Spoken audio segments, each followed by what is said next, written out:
Well, then a few years later, I find myself quadriplegic. And I remember looking at other people going through the same thing that I was going through. Where is that sweet gal that I met yesterday that I wanted to make sure that I get to connect with again today before we leave, who married a paraplegic man? Where are you? You're so beautiful. Long blonde. Where are you? I'm sorry, Kimberly? What is your name? Kimberly. Okay. So I still want to just hang out. Okay? So on the break and maybe after, all right? I'll meet you over at the table. Okay? Kimberly, right? Okay, all right. I wanted to make sure. Okay? Because I feel so bad. She came up and told me this amazing fabulous story, and she's just darling. And I was like, I gotta get back in there. And I felt so badly because I had to get over here. So, okay? All right. But I remember early on really talking and seeing some men in particular that had become quadriplegic that were really struggling. And I could see them really wanting to dull their pain by drinking and smoking and doing drugs. And, you know, it's really hard to do drugs when you're quadriplegic. And so, you know, because your fingers don't work. And so you'd have to have somebody else doing lines for you and things like that. And praise God, I remember very clearly thinking, I never want to go there. Never. And I remember at that time looking at them thinking, where is our hope? Our hope, truly, was in a cure, right? Waiting for that research to get done so that we can walk again, we can run again. And I could see everybody really, the almighty cure, the almighty hope was always in the cure. And that first year, everything was pointed towards that. I was reading and checking out all the science that was being done and research being done on it. And I finally realized, whoa, although that's all incredibly important, I knew where my hope had to be. The definition of hope is what is desired can be fulfilled. And yes, although I wanted to run again desperately, and I still do, I'm no martyr in this thing. But I knew that my upbringing had said my hope had to be in Jesus. So I had that dance between hope of a cure and reality of living in today. That I had to figure out how to live this way. So that dance kept dancing long. And finally, I remember saying, Lord, I trust you with this broken body. I trust you with this broken life. And the more I kept doing this, and the more I kept saying, Lord, I trust you with this broken body, I trust you with this broken life, the more I started seeing God working in my life. That's when I started noticing all those God incidences I talked about on Friday night. Well, I want you to know, now, 23 years later, God is still in the business of working miracles.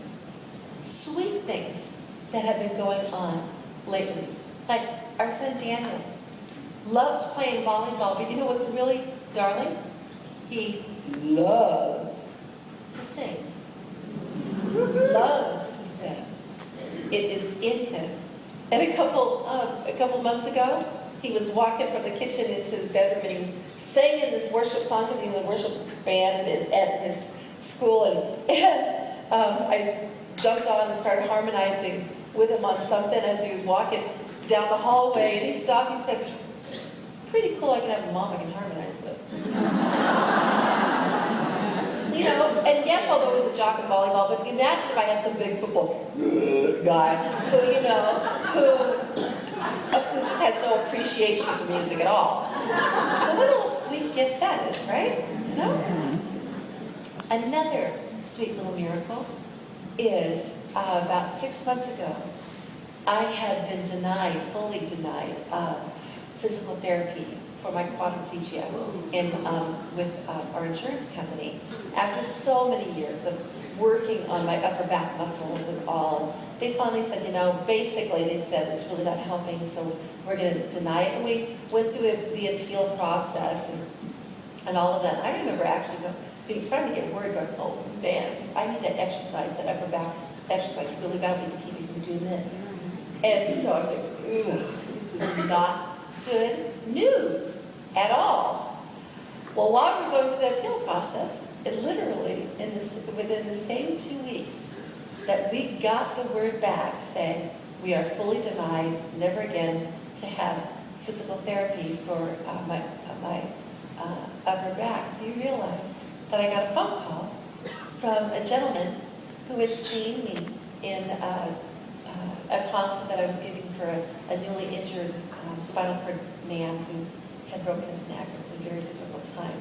And so our ministry was doing a concert for him as a benefit. This gentleman had been in the audience, and he said, I used to be a sales rep for this exercise machine for people in wheelchairs. And I'm no longer a rep, but I've had one sitting in my garage forever, and I'd love to donate this to you. And I said, really? And so he drove up and got it set up in my garage as a real simple thing, but now I can do this and do my exercise and get my upper body strong again. And I thought, wow, and look at the timing.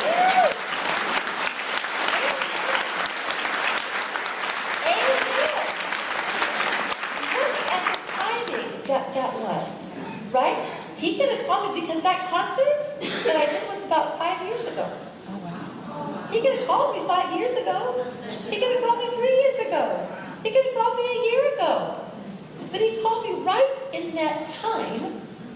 Right in that time. Oh, am I falling apart? Oh, is that going on? Oh, I'm sorry.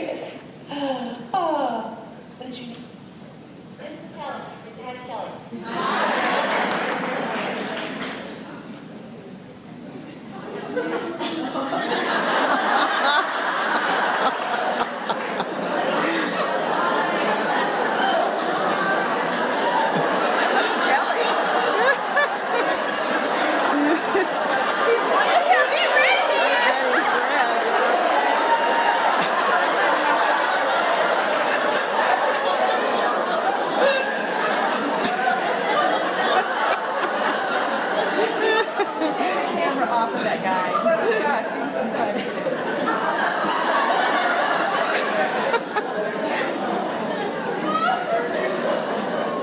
Should come to the rescue. I know. I have absolutely no idea why you're doing this. What's going on?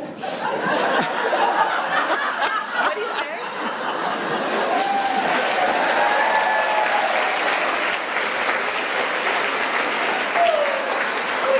I don't know what you're doing. That's what Kelly just said. We walked away and turns around and goes, glad to be of service.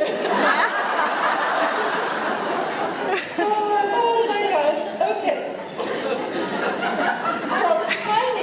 The timing, right? It's all about timing.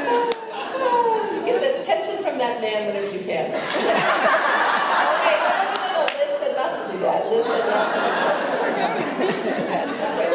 I know, listen. Anyway, so now, look at the timing, seriously. What's this exercise by this time? And whereas they could have come in at a whole different time. Right? It could have, but it didn't. So the more I was able to pray, Lord, I trust you with this broken body. I trust you with this broken life. The more my eyes were opened to seeing what God was doing in my life and doing in the lives of others. So constantly, let me back up here for a second. You've heard that phrase that hope draws its power from a deep trust in God. The first step, though, ladies, is that we need to say, Lord, I trust you. Whatever that looks like, we're not quite sure sometimes when we start. But we do have to take that first step. So constantly looking back on what my life was like before my injury does not serve me well, emotionally, spiritually, or mentally. But looking forward, knowing, God, I trust you to provide for me.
be strong.